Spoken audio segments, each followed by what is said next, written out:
Tani jemi përballë hipotezave, dhe hipotezat janë vetëm dy.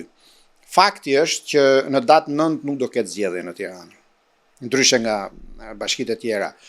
Në datë 30, Gjykata Kushtetuese do të marrë në shqyrtim padinë e zotit Veliaj, i cili kundërshton vendimin e Këshillit të Ministrave. Tani ka dy alternativa.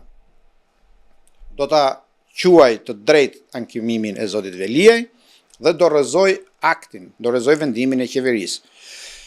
Këtu pastaj loja hapet nga e para, zoti Veliaj do vazhdoj të jetë kryetari legjitim i Bashkisë së Tiranës dhe sipas juristëve konstitucionalist, zgjidhja është vetëm njëra.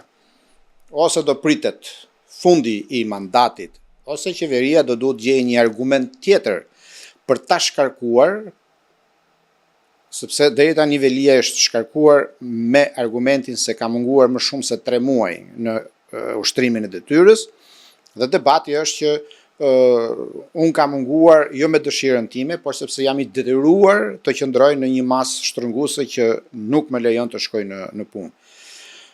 Nëse Gjykata Kushtetuese e rrëzon pretendimin e Veliajt dhe e quan të drejtë vendimin e Këshillit të Ministrave, atëherë sipas juristëve do duhet që